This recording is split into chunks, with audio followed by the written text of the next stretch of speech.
worldviews are those sets of beliefs with, or of props with attitudes about belief, like indexed to them, right? Or I guess, yeah, that's a fine way to put it. I guess we could say it's just a set of propositional attitudes. We could say it's just the beliefs, but whatever. Yeah, let's just say that it's just a set of like beliefs, right? So yeah, so what is definitely going to follow is that you can't simultaneously hold worldview A and not A, right? So it can't be like you hold this and you hold that, because even if B is like a subset of A, right, which makes it seem like, oh, where's the contradiction? Like B is all contained within A, so it's not like there's any propositions that contradict between these two worldviews. That's the thing that made me question what I was saying right there. You can still certainly say that someone doesn't hold B because B and A are not identical. So I think you can definitely say, like, if you hold this worldview, by definition, you don't hold another worldview. I think that's fine, but it's again the weird hop in logic that's happening somewhere in there is he's somehow getting from I don't hold his worldview to I'm stating the specific proposition the Christian God exists is false, right? Which I don't see how I'm stating that. So it's like there's some weird equivocation between the proposition about God and the worldview that must be going on there for him to jump from the fact that I don't hold the worldview to the fact that I'm claiming that proposition is false. Really, for the record, for anyone who does know my position, I just say I'm agnostic about it. I don't know if it's true or not. Okay, so yeah, I think that's actually worked out, unless someone disagrees with that. What are you going to say, God? About the car thing. He was so you mentioned, like, if I say I don't know there's a car outside, Mm-hmm. I'm not stating there isn't a car outside. I'm stating I don't know. Right. And that he was saying that God, like the proposition of whether or not there's a God is different because right. God is like the This is the first truth. argument again, God. God. This is the first argument again, God. So what he's doing is he's saying that's a category error to compare the statement I don't think there's a car outside to I don't think God exists. Because on his view, and I don't think there's a sound inference for this, but on his view, it's the case that if you say you don't know God exists, you're denying God exists, and that's not the case with the car.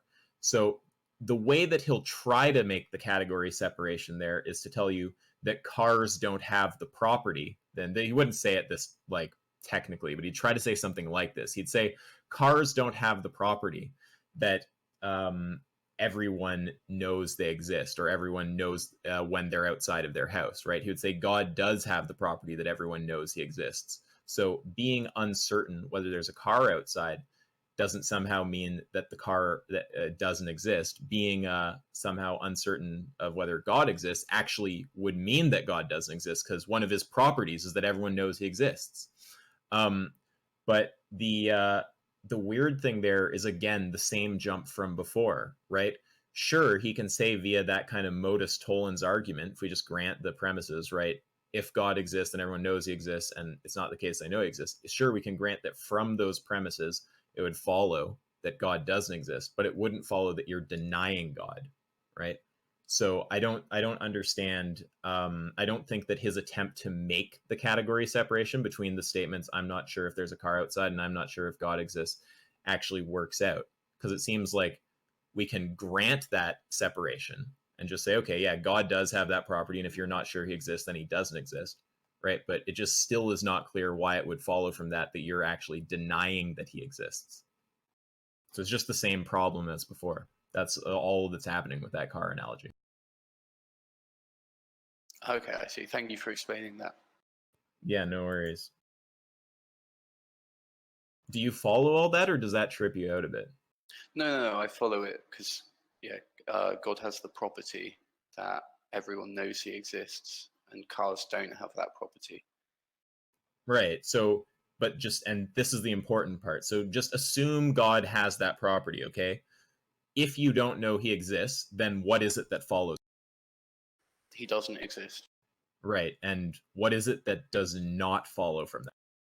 I'm denying he exists. Right, exactly. Okay, you get it. So is this why he refers to God as a worldview? Is because in his view, That God is might the be a straw property? man. I don't know if he'd say God is a worldview. I think he'd just refer to the Christian world.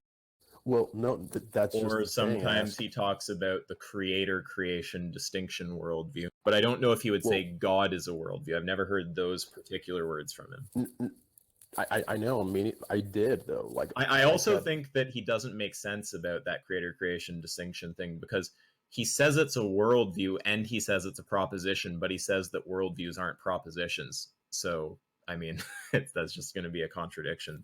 gosh, he's all over the He place. just it's very easy to salvage. He can just say worldviews are just sets of propositional beliefs or something like that, and he could just get around that. But it's like I don't think he wants to take that correction for whatever reason. So there's often this lack of clarity where it's like obviously the creator creation distinction can't simultaneously be a proposition and a worldview if worldviews are by definition sets of propositions right because then it's like well how could it be the case well I guess you could have a set of one so let me think of how to say that more carefully.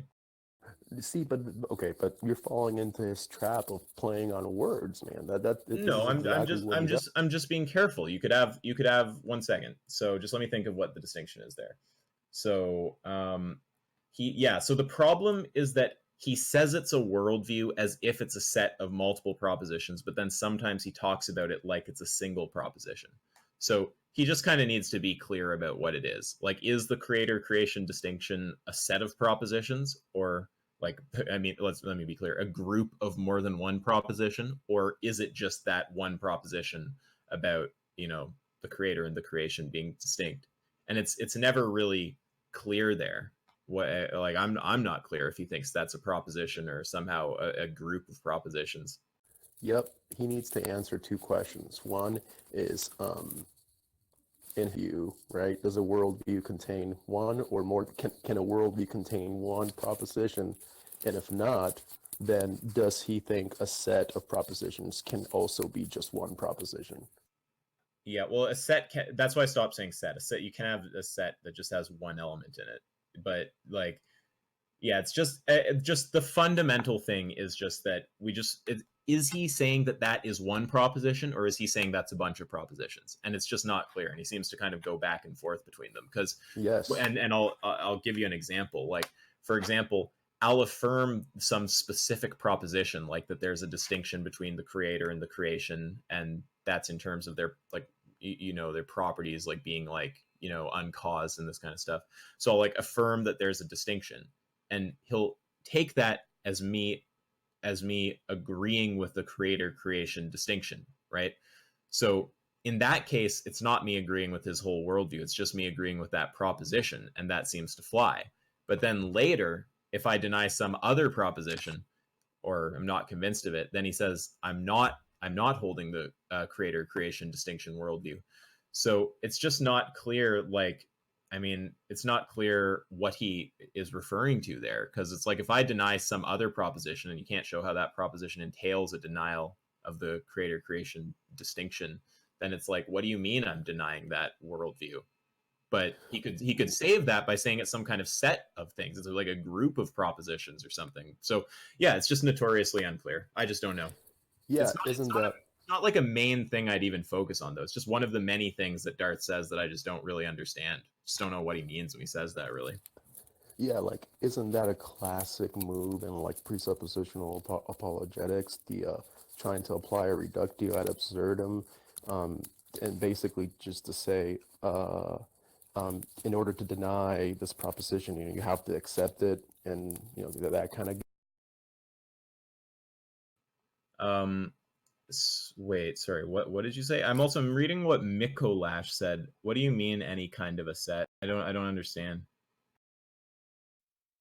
Oh, that's DD was like it was like one of the last times DD was like powder kegging on somebody, and he Mm. like you like yells out any kind of a set.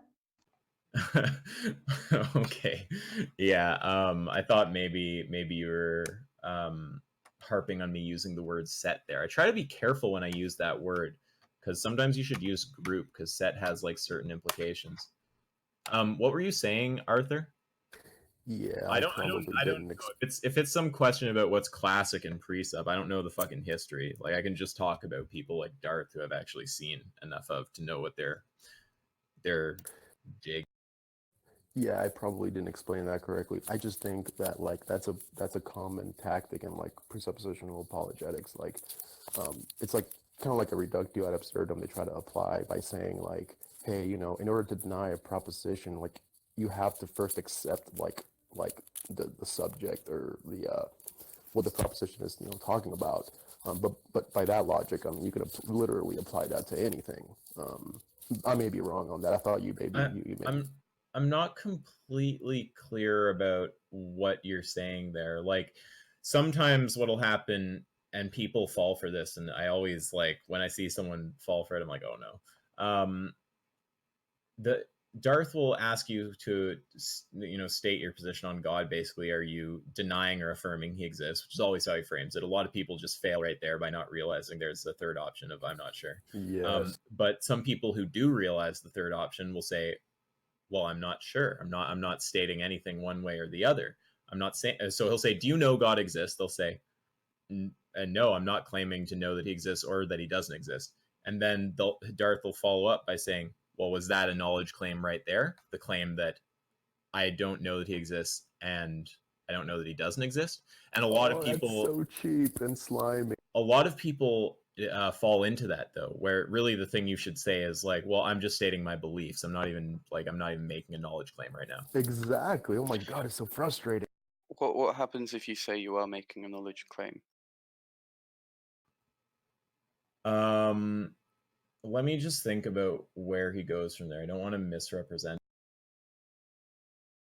Then you have to just ground cheap.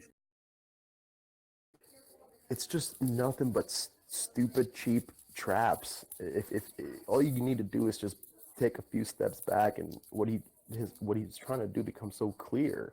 It's just so frustrating. I'm trying to think of what exactly he does with that when you say that. Well, give me a second to see if I can puzzle it. How do you know that you know? No, I'll ask him- no. He asks if the fact that you don't know is a knowledge claim. But then if you say yes, what's the problem? What does he do to you then? If anyone else knows, how do you possibly know that? Well, how can you possibly know if it's not grounded? Oh, I've seen him do this. I just need to remember. Fuck, it's hurting my brain. This is what I mean by he plays with epistemic uncertainty. Like that's the whole like thing surrounding like epistemic nihilism. How do you know that you don't know? How do you know all that shit? Like, wait, isn't it? You can't know it. Isn't that fact? Is that fact traced back to God or not? Who usually get like circle back that way. Like if you make some knowledge claim, he's just going to ask you if that fact. Yeah, no, well, yeah. There's obviously the pathway where he goes, oh, well, like, I mean, to know that it has to be in virtue of the personal, absolute ultimacy of reality. Is your absolute personal or impersonal? But there's another move that's more tricky that he does there sometimes. I look, honestly, I can't remember it, but what he does is something like he tries to turn that into like, oh, that is actually. So now you agree that I don't know is some kind of knowledge claim about God, and he tries to somehow turn that into something, but I don't fucking know. You're expressing the absence of a knowledge claim. It's the exact opposite. I just don't like to defend concepts like knowledge anyway, so maybe I'm a bit biased here, but I would sooner just say like I'm just stating my beliefs and just avoid the whole fucking. Yeah, it's so semantical in my opinion. He's done this so much, and so he has so much practice with this that he just catches people off guard, and people just don't know how to handle what he's saying, and he steamrolls people. Yeah, it's not like you just kind of have to like the thing is if you wanted to just like if your goal was just to destroy Darth, you'd just ask him for a syllogism and just like kind of humiliate him for not giving you a syllogism and just claim he's bullshitting to you and there's no inference, right? Like you could destroy him like that very, very easily. But yeah, exactly. the thing is that's like if you want to go down the pathway of just trying to like make a fool of him or something. I don't really care about doing that. I kind of, for some reason, I like having these like weird interactions with him. But yeah, like a game. if You must you're... be a masochist. I don't know about that. But if you want to try to like interact with all of his like weird ideas though, without like going on the offense and just getting banned, like you have to take a very like well, I don't know. I don't want to say anything too strong, but I just think that a good approach, Well, if you're not going to go heavy on the offense, is just to basically like not you try to avoid making the statements that he's going to like turn into a huge tunnel. Just say you're uncertain and just ask how he's somehow getting from that to like God exists.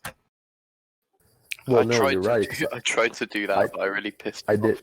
Yeah, I didn't know that going into it. I immediately got silenced within like 2 minutes of talking. I would just Yeah. push him on like what he thinks negation means. I Like think the negation of I don't know if God exists is it's not the case. I don't know if God exists. It's not that God doesn't exist. Yeah, like he basically asked me a question, like his third question he asked me, I answered by just asking him like I needed clarification on what he was saying. So I simply requested an explanation on what it would mean for the negation of the proposition to be true. And he just took that to be like the biggest, evasive move. Like I'm just dodging, and I'm just a dishonest interlocutor, and he immediately silenced me because of it. Yeah, I'll just keep repeating that's not what the negation is over and over until he meets me. Yeah, it's just yeah. I mean, that'll just get you booted quick. It just depends what your goal is in talking to him, I guess. But yeah, I mean, I've tried to formalize his argument before. Like I think I posted it that, somewhere. bro. Please do that shit. Well, I think it's something kind of like this. So it's like, if we have knowledge, then we have foundational beliefs, like the laws of logic, sense perception, uniformity of causation, etc. I posted this in general. If we have foundational beliefs, then foundational beliefs require a justification. If foundational beliefs require a justification, then the justification for foundational beliefs can be either atheistic or theistic. If the justification for foundational beliefs is atheistic, then the justification for foundational beliefs fails. If the justification for foundational beliefs fails, then it's not the case that we have knowledge. If the justification for knowledge is theistic, then the justification for foundational beliefs can succeed on the right version of theism. If the justification for knowledge can succeed on the right version of theism, then God exists. We have knowledge, therefore God exists. I think that it's something kind of like that, but again, we're never going to get a clear syllogism from Darth. Wow, man, that's freaking impressive. Like I'm just reading through it, and right off the bat, like I think you represented it perfectly. I think this is, well, I don't know if it's a steel man or not. I mean, that's up to him to like, sign off on it. But right away, I'm reading it, and P2, like I think this is what he's saying exactly, and I would reject it. I would want an argument for P2. Yeah, I mean, if it's anything at all like that, there's so many problems. There are so many problems. Yep. Like one of which right away is he's essentially arguing that axioms need justification. So I want an argument for that. Well, yeah, all of like Darth kind of like assumes foundationalism, right? So like if you are like a coherentist arguing with Darth, like it's just gonna like I just don't even understand how he'd like say a lot of these things. I remember Bryn once tried to go with infinitism against him, and it was just a disaster. Oh, wow. The way you reacted to that made me not sure if you know what I'm talking about. There are like theories about like epistemic justification. So there's like different ones. I don't know a lot about it, but there's like on foundationalism, it bottoms out at certain like foundational beliefs, and like those can be like justified non-inferentially. They're like basic beliefs. Then there's other views where there aren't foundational beliefs. Like the like coherentist view is just that it's like a knowledge web, or like the infinitist view is just that it's an infinite chain of inference. So there's views that don't assume that there's those kind of foundational beliefs, and he'd have to like have an argument against those views, and I don't think that he would have an argument against those views. And at least not one that's not just blatantly question begging. You could be an infinitist if you thought that justification was non-inferential. and not be a foundationalist because there are foundationalists who are internalists who think that self-evidence is sufficient, whatever the hell that is. Yeah, But the I mean, we've all met Insup. That's Insup's position. But I'm just saying that you could be an infinitist and not a foundationalist, but still believe that there's non-inferential justification. So it doesn't have to be an infinite chain of inferences. It can just be some transition from. Yeah, I should have called it an infinite chain of justification, shouldn't I? That's fair enough. Has anyone tried arguing with him with his exact logic, like using that syllogism, but for a different god? How would that pan out? Well, no. The whole thing is that like it's impossible to get a syllogism from Darth, so we'll never know what exactly the inference is. It's just all we can ever do is just kind of guess. I think he's asking, like, does someone ever try to use that same logic to argue for a different god against him? Oh yeah, I mean, I don't know, not that fucking exact syllogism, but people try to do that all the time, right? And some of them are actually like other religions, and he puts up with them. But if it's someone who's an atheist putting on one of those views to argue with him, he just hates it. He won't discuss it. I forget what his reason is about that, but he'll just say that he won't talk to you if you're not talking from your actual worldview. I think he has an argument there, actually. I think he says that speaking from a worldview that isn't yours is like you contradicting yourself somehow. Like, I don't know. Do you know, John? You've probably fucking heard this shit more than me. What does he say when people try to talk from another worldview? Dishonest. Don't be dishonest. There's nothing I hate more. That's the most retarded shit No, I've ever heard. He doesn't just say it's dishonest and annoying. I think he has some argument about it creating a contradiction. Well, he says it I like think it's just some sort of. I think it's just some sort of trivial point, right? That you can't. I mean, it's trivial that you can't speak from another worldview because everything that you're uttering presupposes your worldview.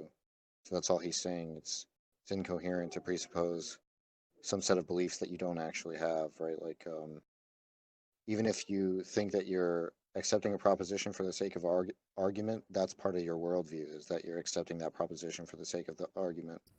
And so that's the idea, is just that it's sort of trivially incoherent to have a different worldview. Wait, but one second. To have a different worldview, what's incoherent about me saying I'm going to play devil's advocate and pretend I'm someone with this world? Exactly. Can I ask you a question real quick to follow up on that? Like, you both know way more about this than I do. So like, my question is, isn't it the case that the best way to understand a worldview is to adopt it and argue for it? I mean, like, it's just something weird, because like the thing that seems trivial, like maybe I'm not following what you're saying there, Josh, but the thing that seems trivial is like you couldn't actually believe that worldview, right? Like that's fine, but I don't see how I'm being incoherent by just like stating propositions from another worldview and asking how he'd reply to them. Right. That's not incoherent. No, how is it? How would it be?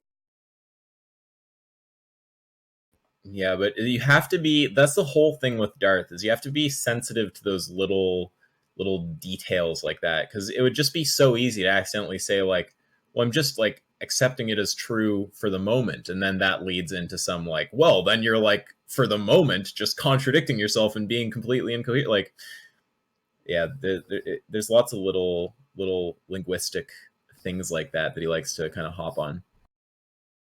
I mean, does he know what for the sake of argument means? I think that the whole thing is like if I had to guess, it just seems like from his perspective, dealing with people putting on other worldviews is like a waste of time, because he wants to just get down to what they believe. And it's also like frustrating, probably, because some of those worldviews can be hard to argue against. So I think that because of like reasons probably like that, I think he's just developed some like argument about why you like can't do that. Well, yeah, like so many of these types of discussions stall out somewhere in like in that point, at that point of the dialectic, because like what happens is the atheist usually tries to point out an inconsistency or incoherency within their own worldview, but unless they won't even let that come on the table if you if you don't like affirm or I guess if you don't have like some kind of like ultimate absolute foundation, like say for logic, right? And then they won't even entertain your claim. Yeah, well, it's incredibly irritating. So this is actually, I think, the main reason that Jay Dyer hides from me. Right, Jay Dyer is another presuppositionalist, and it's funny because Darth is the way more aggressive one, and I seem to get along fine with Darth, but Jay does not like me. So the long story short, so even for people who aren't vegan in here, it's very obvious that Name the Trade is an internal critique, right? It's looking at someone's worldview and looking at whether there's a contradiction or consistency in there. Now, when I debated Jay Dyer the first time, I was running an internal critique, and he wanted to get me to justify logic prior to running the internal critique. Now, I just my point in there was basically like, look, it doesn't matter what the fuck I think about meta ethics or logic or like any of these things. Like this is just an internal criticism for your view. And so he spent the whole debate trying to resist the internal critique by asking me to ground logic, right? So then later I went to his server and I had acquired some words from philosophy, like internal critique and stuff from Malpass. And I went in there and just like tried to explain this to him. It was just a disaster. I was like, look, Jay, do you think that if there's two people, A and B, if B's worldview is like either contradictory or, just has false propositions in it, do you think that that means that A's worldview is now contradictory or has false propositions in it?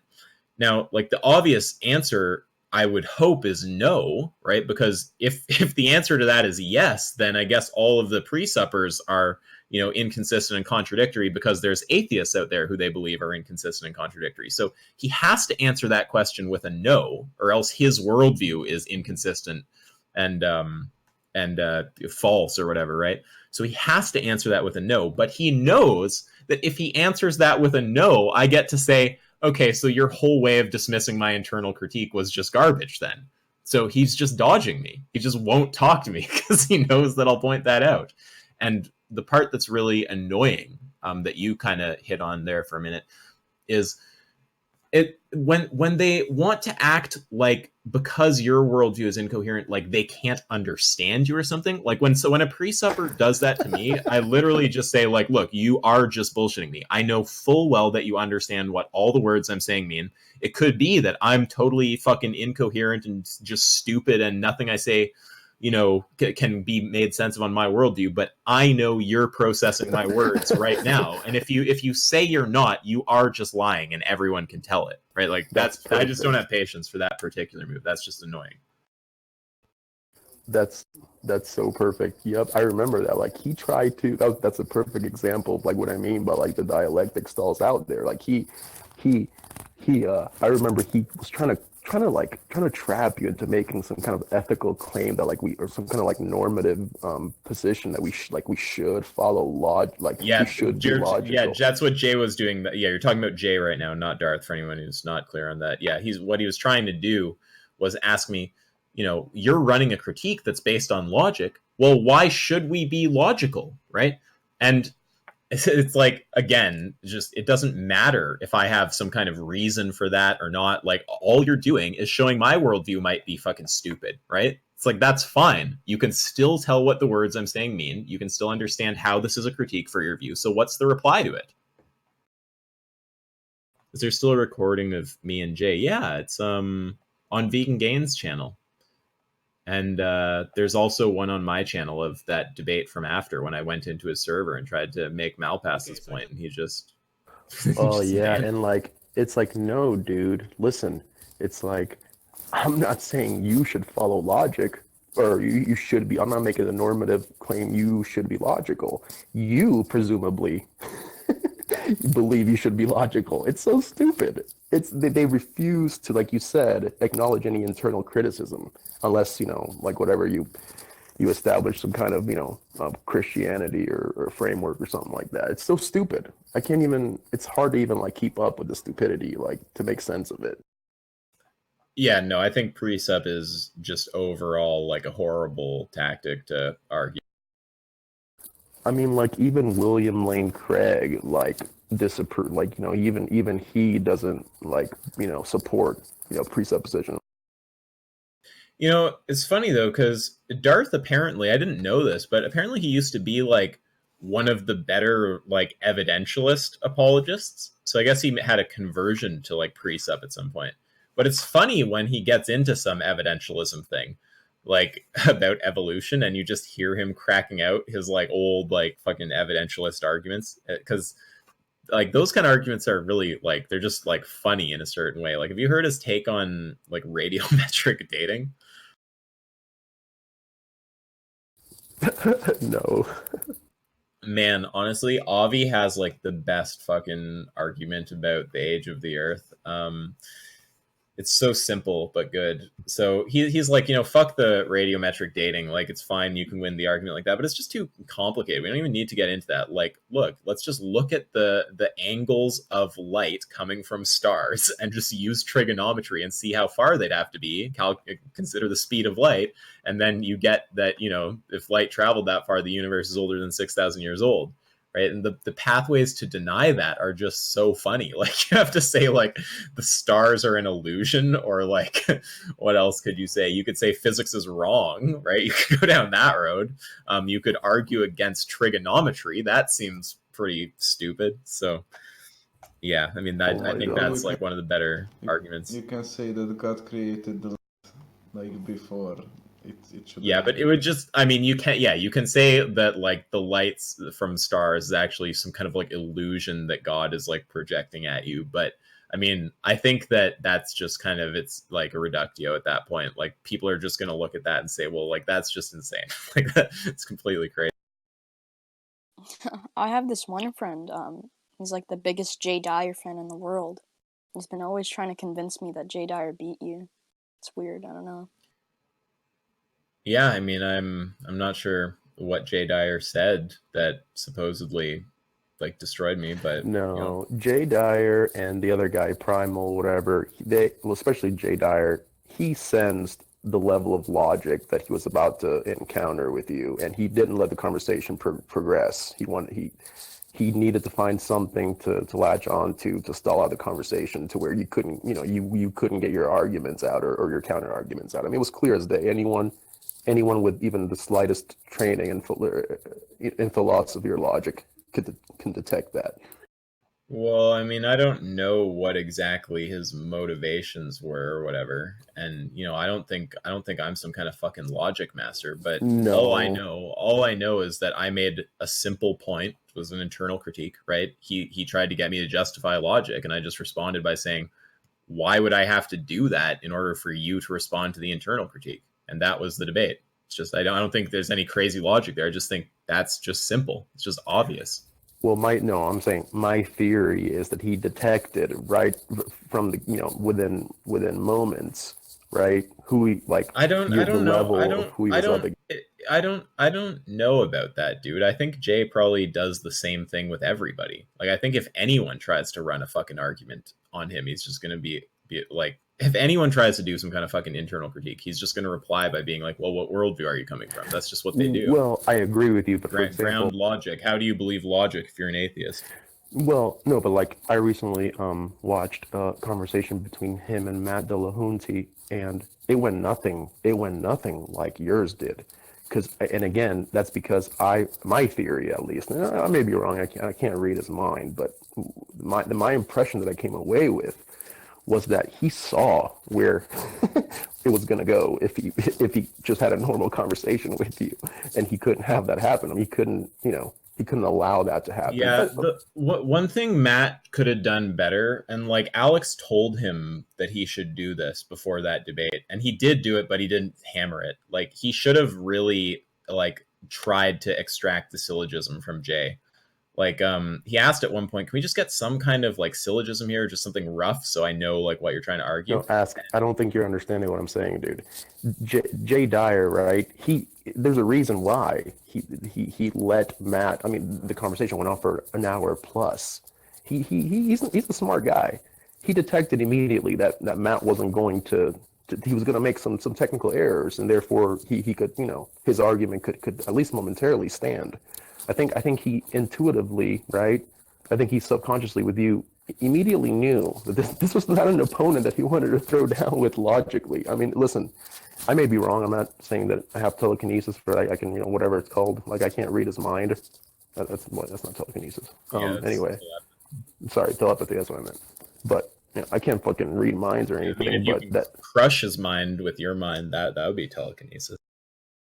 Yeah, sorry, I don't know where that came from. Well, I guess that would be crushing his brain, but yeah, he I don't fucking know. But a lot of people at this point have sort of gotten into the like, okay, Jay Dyer needs to give us a syllogism mode. Like, Alex did it to him, Matt did it to him.